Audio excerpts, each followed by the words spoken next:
하나님 말씀은 요한복음 14장 1절부터 11절까지입니다.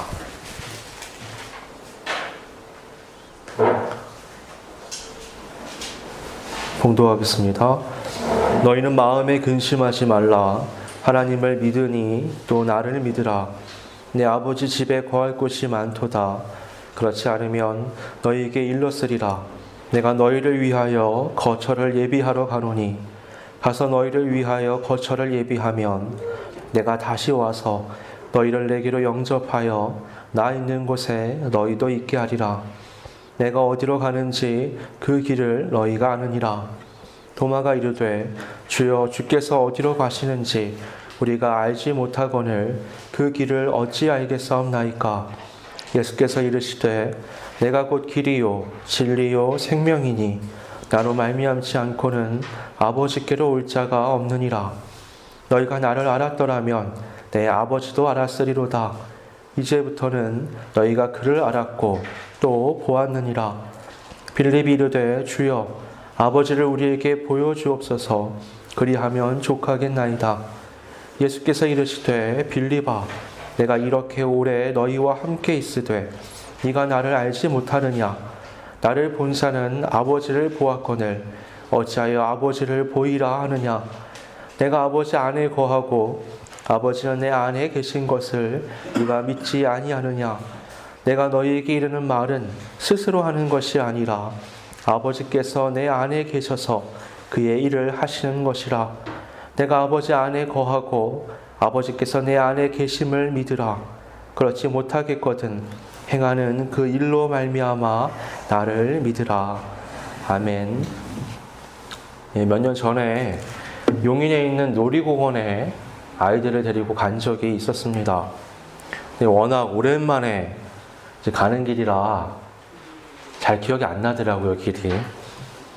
오래전 기억을 이렇게 떠올려 봐도 이 놀이공원 안에서 탔던 놀이기구들 또는 그 안에서 있었던 일들은 생각이 나는데 가는 길은 잘 생각이 나지 않았습니다. 그래도 크게 걱정은 안 했습니다. 내비게이션도 있고 그 근처까지만 가면 금방 입구가 나오고 입구만 지나가면 얼마든지 찾아갈 수 있는 거니까 전혀 걱정하지 않고 출발을 했죠. 근데 근처에 가서 저는 크게 당황했습니다. 내비게이션은 분명히 금방에 왔다고 얘기를 하는데 도착을 했다고 얘기하는데 입구가 안 보이는 거예요. 입구 대신에 사방으로 이렇게 뻗어 있는 큰 길들만 있는 겁니다. 저는 워낙에 길치라서요. 그런 상황에 놓이면 이제 크게 패닉에 빠집니다. 차를 세워놓고 주변을 봐야 되는 상황이 오는 거죠. 그렇게 헤매기 시작하는데 뭔가 평소의 길을 잃었을 때랑은 다른 안도감이 생기는 겁니다. 이게 뭐지? 그 이유를 금방 알게 됐습니다. 뭐냐면 그 근방에 가면요. 여기가 놀이공원 근처입니다라는 표시가 있는 것처럼 길가에 화려하게 꾸며져 있습니다. 길을 잘못 들잖아요. 그럼 그 길이 사라져요. 그런 표시들이 화려하게 꾸며놓은 것들이 사라질 때쯤 되면 차를 유턴하는 겁니다. 내가 잘못 왔구나. 그런 화려하게 되어 있는 길들을 따라가다 보니까 결국에는 입구에 도달하게 됐습니다. 꼭 그런 놀이공원이 아니어도요. 우리가 어떤 목적을 정해놓고 길을 가다 보면 헤맬 수 있습니다. 하지만 길에 있는 표지판이라든지 아니면 우리 목적지에 따라서 그 목적지를 나타내는 어떤 표시들이 길가에 있는 것들을 보면 우리들은 크게 길을 잃지 않고 목적지에 도달할 수 있습니다. 이 길이라는 건요, 이런 물리적인 세계에만 있는 건 아닙니다. 우리 인생에도 길이 있죠. 여러분, 강인한 신체 능력을 가진 사람이요, 어떤 길을 가느냐에 따라서 군인이 될 수도 있고요, 운동선수가 될 수도 있고, 폭력배가 될 수도 있습니다. 어떤 길을 지나가는지 그 사람의 인생길을 보면 그가 결국에 그 인생에서 어떤 목적지에 도달하게 될지도 우리가 가늠해 볼 수 있습니다. 신앙인들도 마찬가지입니다. 평상시에 어떤 것에 의미를 두고 신앙생활을 해나가는지를 보면, 그러니까 그가 무엇을 위해서 기도하는지, 무엇을 감사하는지, 무엇에 슬퍼하는지, 무엇을 사람들과 나누고 무엇 때문에 삶의 갈등을 느끼는지를 보면 그가 최종적으로 어떤 신앙의 목적지를 향해 지금 이 신앙의 길을 걸어가고 있는지를 알 수가 있습니다. 오늘 이 본문은 예수님께서 최후의 만찬 자리에서 제자들에게 말씀하신 겁니다. 본문의 앞장인 13장을 보면 이 식사의 자리가 굉장히 혼란스럽습니다. 그 식사의 자리에서 가룟 유다는 예수님을 팔 생각을 하고 있었습니다. 반면에 예수님은 이 제자들의 발을 하나하나 닦아주시며 자신이 지금 본을 보이는 것처럼 너희들도 서로가 서로의 발을 닦아주라고 말씀하십니다. 그리고는 이어서 너희 중 하나가 나를 팔리라 라고 말씀하시며 제자들을 혼돈 가운데로 몰아가시죠. 그리고 유다에게 떡 한 조각을 주시며 네가 하는 일을 속히 하라고 말씀하십니다. 그 후에는 남은 제자들에게 너희가 찾아도 나의 가는 길을 따를 수 없으리라고 또 혼란스러운 말씀을 하십니다. 그리고는 새 계명을 주노니 서로 사랑하라고 말씀하십니다. 또 이어서 너희가 서로 사랑하면 이로써 모든 사람이 너희가 내 제자인 줄 알리라 라고 말씀을 하십니다. 그때 베드로가 주님께 말합니다. 주여, 어디로 가시나이까? 예수님께서 대답하십니다. 내가 가는 곳에 네가 지금은 따라올 수 없으나 후에는 따라오리라. 그러자 베드로가 말합니다. 주여, 내가 지금은 어찌하여 따라갈 수 없나이까? 주를 위하여 내 목숨을 버리겠나이다. 예수님께서 말씀하십니다. 네가 나를 위하여 내 목숨을 버리겠느냐? 내가 진실로 진실로 내게 이르노니 닭 울기 전에 네가 3번 나를 부인하리라. 이 요한복음 13장에서 우리는 십자가를 향해서 나아가는 예수님의 길을 발견하게 됩니다. 그리고 그 예수님을 팔기 위한 유다의 길과 또 예수님께 충성을 맹세하지만 배신의 길을 가게 될 이 베드로도 발견하게 됩니다. 예수님을 파는 자와 예수님을 부인할 자, 모든 제자들이 이 사이 어딘가에서 지금 자기의 길을 걸어가고 있습니다. 후에 이들은요, 예수님께서 붙잡히실 때 모두 다 뿔뿔이 도망치며 흩어집니다. 이 최후의 만찬 자리는 그렇게 예수님, 유다, 베드로를 비롯해서 이 사람과 사람의 길이 혼돈스럽게 충돌하는 파열음을 내는 자리였습니다. 이런 상황에서 예수님은 오늘 본문 1절부터 4절의 말씀을 하십니다. 우리 1절부터 4절까지 한번 같이 읽어보겠습니다. 너희는 마음에 근심하지 말라. 하나님을 믿으니 또 나를 믿으라. 내 아버지 집에 거할 곳이 많도다. 그렇지 않으면 너희에게 일렀으리라. 내가 너희를 위하여 거처를 예비하러 가노니 가서 너희를 위하여 거처를 예비하면 내가 다시 와서 너희를 내게로 영접하여 나 있는 곳에 너희도 있게 하리라. 내가 어디로 가는지 그 길을 너희가 아느니라. 아멘. 모인 이들의 마음이 방향이 어긋나고 혼란한 이때에 예수님은 믿음에 대해서 말씀을 하십니다.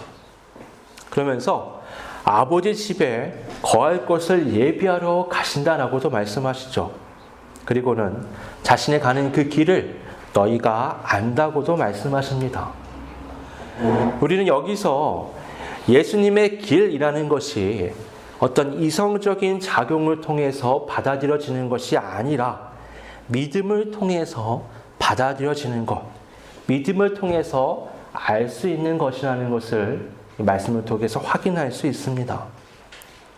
이 십자가의 대속을 향한 여정은 이 제자들 중 누구도 이성으로 이해하고 받아들일 수 있는 것이 아니었습니다. 예수님께서 여자가 낳은 자 중에 가장 크다고 말했던 그 세례 요한도 옥에 갇혔을 때 제자들을 보내서 예수님께 오실 그이가 당신이 맞습니까? 라고 물을 정도로 그도 확신을 할 수 없는 것이, 온전히 이해할 수 없는 것이 예수님의 메시아의 길이었습니다. 3년 동안 예수님의 말씀을 듣고 예수님의 그 하시는 사역을 지켜보았지만 제자들 역시 예수님의 그 십자가의 길은 전혀 이해가 되지 않았습니다. 이에 도마가 그 답답함을 예수님께 토로합니다. 주여, 주께서 어디로 가시는지 우리가 알지 못하거늘 그 길을 어찌 알겠사옵나이까? 목적지를 알면 가는 길도 우리가 알 수가 있죠. 그러나 도마를 비롯한 제자들은 예수님의 말씀이 전혀 이해가 되지 않았습니다. 예수님이 목적지라고 말씀하시는 이 아버지 집은 그들이 도저히 이해할 수 없는 것이었습니다. 예수님은요, 이 요한복음에서 2장에서 한 번 더 이 아버지 집이란 표현을 사용하십니다. 그때 성전 안에 있는 상인들을 쫓아내시며 내 아버지의 집으로 장사하는 집을 만들지 말라라고 말씀을 하셨습니다.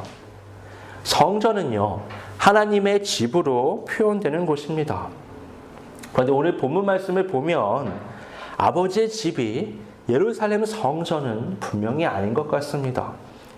왜냐하면 예수님께서는 아버지 집에 거할 처소가 많고 그것을 마련하러 가신다고 했는데 예루살렘 성전 안에는 그들이 거할 처소를 마련할 만한 마땅한 장소가 없기 때문입니다.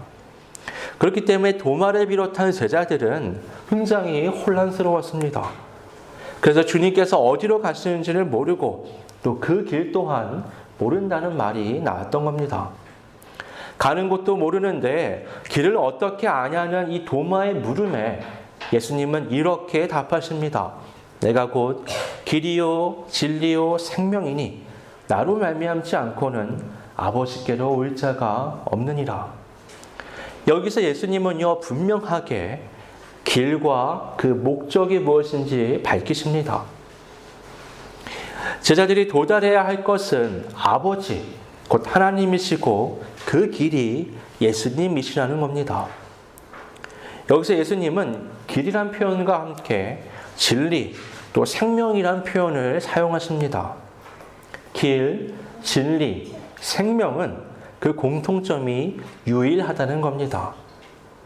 이것들은 그 외에 무엇을 더할 수 있는 성격의 것이 아닙니다.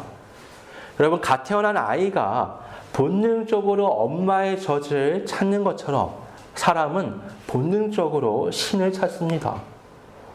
세상에 있는 모든 종교는 이런 인간 본능에 의해서 생겨난 겁니다. 종교가 없는 사람들은 그러면 뭐냐? 그들 역시도 신을 찾습니다. 철학은 어떤 의미에서 종교와 굉장히 유사합니다. 생각의 꼬리에 꼬리를 물으며 진리를 찾는 여정은 결국 신을 찾는 여정과 맞닿아 있습니다. 철학이 아니어도요, 누군가는 우주를 바라보며 누군가는 인체의 신비를 파헤치며 누군가는 지식을 따라 누군가는 신비한 영역들을 쫓아 누군가는 신체의 한계를 뛰어넘으면서 신을 찾던가 아니면 자신이 신의 영역에 도달하려고 합니다. 그렇게 신을 부정하는 이들조차도 또 다른 형태의 신을 추구하고 있는 겁니다. 예수님은 자신이 길이요, 진리요, 생명이라고 말씀하십니다. 이 말은 다른 어떤 것으로도 신에게 도달할 수 없다는 말이 됩니다. 여러분, 세상에는 종교가 참 많고요. 따를 만한 위인들도 정말 많습니다. 하지만 누구도 이처럼 확실하게 자신이 길이고 진리고 생명이라고 말하는 이가 없었습니다. 그렇게 역으로 예수님의 이 말씀은 사람들의 공격의 대상이 되었습니다. 감히 누가 자신을 가리켜 길이요, 진리요, 생명이라고 오만하게 말할 수 있는가?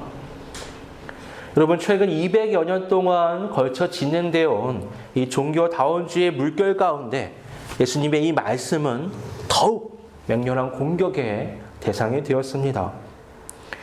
여러분, 생각해 보십시오. 지금 사회는 종교들이 서로가 서로를 인정하며 무언가 공통의 선을 따라가려는 노력들이 보입니다. 이런 분위기에 우리가 가는 길만이 옳다라고 말한다는 것은 굉장히 독선적이고 왜골수로 비춰질 수 있습니다. 이런 분위기 속에서요, 한국의 대표적인 교단들도 종교다원주의 물결에 보이지 않게 휩쓸려 가는 것이 느껴집니다. 그러나 한번 역으로 생각해 보십시오. 내 것도 옳고 네 것도 옳다라고 한다면 과연 내가 가진 신앙이라는 것을 고수해야 할 필요가 있습니까? 그렇게 되면 내가 믿는 것도 더 이상 길이고 진리고 생명일 수가 없습니다. 예수님만이 길과 진리와 생명이 되신다는 것, 그것은 다른 어떤 것도 내 신앙의 테두리 안에 들어올 수 없다는 것을 의미합니다. 그렇기에 우리는 어떤 것에도 휩쓸리지 말고 올곧게 이 구원의 길을 걸어가야 합니다. 그렇다면 이 길과 진리와 생명이신 예수님을 통해서 나아간다는 것은 구체적으로 어떤 것일까요? 우리는 어떻게 해야 아버지 하나님께로 예수님을 통해서 나아갈 수 있을까요? 이어지는 말씀을 보면 예수님께서 이렇게 말씀하십니다. 너희가 나를 알았더라면 내 아버지도 알았으리로다. 이제부터는 너희가 그를 알았고 또 보았느니라. 이 말씀에 빌립이 대답합니다. 주여, 아버지를 우리에게 보여주옵소서. 그리하면 족하겠나이다. 빌립은 지금 예수님께서 하시는 말씀, 곧 자신을 본 사람은 아버지를 보았다는 이 말씀이 전혀 이해가 되지 않았습니다. 그렇게 그는 물리적이고 가시적으로 하나님을 보여달라고 요청하는 겁니다. 이 예수님께서 이렇게 대답하십니다. 우리 9절부터 11절까지 한번 같이 읽어보겠습니다. 빌립아, 내가 이렇게 오래 너희와 함께 있으되 네가 나를 알지 못하느냐? 나를 본 자는 아버지를 보았거늘 어찌하여 아버지를 보이라 하느냐? 내가 아버지 안에 거하고 아버지는 내 안에 계신 것을 네가 믿지 아니하느냐? 내가 너희에게 이르는 말은 스스로 하는 것이 아니라 아버지께서 내 안에 계셔서 그의 일을 하시는 것이라. 내가 아버지 안에 거하고 아버지께서 내 안에 계심을 믿으라. 그렇지 못하겠거든 행하는 그 일로 말미암아 나를 믿으라. 아멘. 예수님은 자신을 본 자는 이미 하나님을 보았다고 말씀하십니다.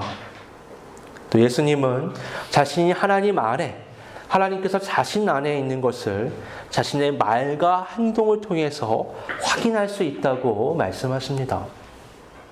자신이 하는 말과 행동은 모두 하나님께서 일하시는 결과라고 말씀하십니다. 그러면서 예수님은 여기서도 믿음에 대해서 말씀을 하십니다. 앞서 살펴보았듯이 예수님의 길을 아는 것은 이성이 아니라 믿음을 통해서입니다. 마찬가지로 예수님께서 하나님과 일치된 삶을 살고 계신다는 것 역시 우리가 믿음을 통해서만 알 수가 있습니다. 그렇게 예수님은 제자들에게 믿지 않느냐 또는 믿으라라고 계속 반복해서 말씀하시는 겁니다. 여러분, 사실이라는 것은 믿음 외에는 알 방법이 사실 없습니다. 저는요, 10대 시절에 어느 날 갑자기 그런 생각이 들었습니다. 내가 정말 우리 아버지 어머니 아들이 맞는가? 몇 달을 고민을 했는데 왜 그런 고민에 빠졌냐면 내가 아버지와 어머니의 참 아들이라는 것을 확인할 방법이 없다는 결론에 도달했기 때문입니다. 아버지가 말씀하시고 어머니가 말씀하시고 친척들도 얘기하잖아요. 근데 그 사람들의 말이 사실이라는 것을 무엇을 통해서 확인할 수 있는가? 사실은 그 하찮은 그런 어린 시절의 고민인 건데 그 당시에는 확인이 불가능하기 때문에 믿을 수 없다는 결론에 도달했던 겁니다. 사실 과학적으로 확인할 수 있는 방법은 굉장히 많죠.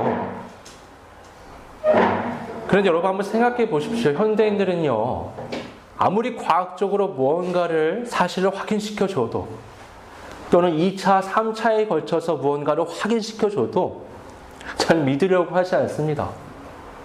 그러면서 그 사실을 의심할 만한 그런 의문들을 계속해서 토해내는 거죠.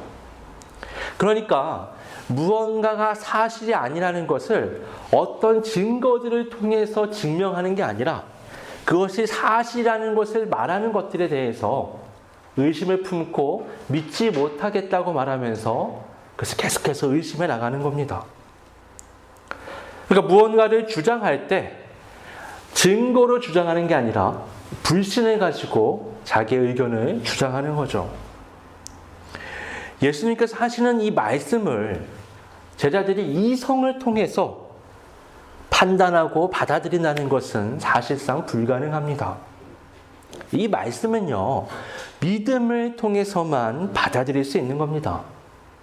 후에 유다는 제외하고 나머지 모든 제자들이요, 이 길이요 진리요 생명이신 예수님을 따라 그 구원의 길을 걸어갔습니다.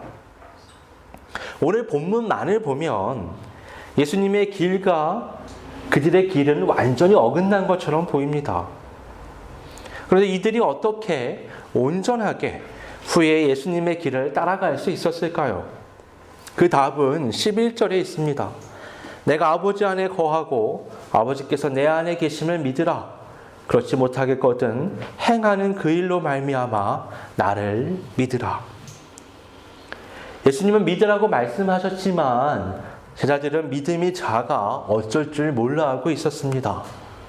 그런 그들에게 예수님은 그렇지 못하겠거든 행하는 그 일로 말미암아 나를 믿으라라고 말씀을 하십니다. 예수님이 무슨 일을 하셨습니까? 앞장인 13장을 보면 지금 모여있는 이 제자들의 발을 닦아주셨습니다. 그 당시 스승이 제자의 발을 닦는다는 것은 사실 전혀 말이 안 되는 일입니다. 이것은 예수님께서 그들이 생각하는 것처럼 메시아로서 높은 자리에 올라 새 이스라엘을 세우기 위해 이 땅에 오신 것이 아니라 오히려 가장 낮은 자가 되어 섬기기 위해 오셨다는 것을 보여주시는 겁니다. 예수님은 제자들의 발을 씻기신 후에는 그들에게 새 계명을 주신다고 말씀하시며 서로 사랑하라고 말씀하셨습니다. 그리고 이어서 내가 너희를 사랑한 것 같이 너희도 서로 사랑하라고 말씀하셨습니다. 그리고는 그 밤에 붙잡히시고 다음날 십자가에 달려 죽으셨습니다. 그리고는 3일 만에 부활하셨고 40일 후에는 승천을 하셨습니다. 그 모든 과정을 이 제자들이 지켜보았습니다. 그들은 예수님이 행하시는 일들을 보면서 하나님의 인류 구원의 역사를 발견하게 되었습니다. 부활하신 예수님 앞에서 그들은 분명한 확신을 갖게 되었습니다. 예수님은 진정으로 하나님의 아들이시며 이 땅에 그가 하신 말씀과 행동은 하나님의 구원 역사임을 확신하게 되었던 겁니다. 의심이 많고 믿음이 없어 길이요 진리요 생명이신 예수님을 온전하게 보지 못했던 바로 그들이 우리들에게 오늘 읽고 있는 이 성경을 남겼습니다. 그리고 오늘 그들이 갖지 못했던 그 믿음에 대해서 오늘 이토록 강조해서 우리에게 말씀하고 있습니다. 예수님은 하나님을 향한 유일한 길이요 진리요 생명이십니다. 예수님은 이것을 아주 분명하게 말씀하셨습니다. 이 말씀이 우리 안에서 소화되지 않고 뚜렷하게 각인되지 않는 것은 우리 믿음에 문제가 있기 때문입니다. 이 말씀은 오직 믿음으로만 알 수가 있습니다. 여러분, 남편이 나를 사랑한다는 것을 어떤 공식을 통해서 아는 겁니까? 부모가 나의 부모라는 것을 어떤 과학적 근거를 통해서 확신합니까? 지구가 둥글고 우주가 끝없이 펼쳐져 있다는 것을 우리가 직접 눈으로 보고 확신했습니까? 실상 우리가 살아가는 이 세계에서 무엇을 안다는 것은 이성의 작용이 아니라 믿음의 작용에 의한 결과입니다. 예수님은 길이요, 진리요, 생명이십니다. 이에 대한 믿음이 확고할 때 우리는 세상의 종교와 이 문화의 풍랑 앞에서 초연하게 우리의 구원의 길을 걸어갈 수 있습니다.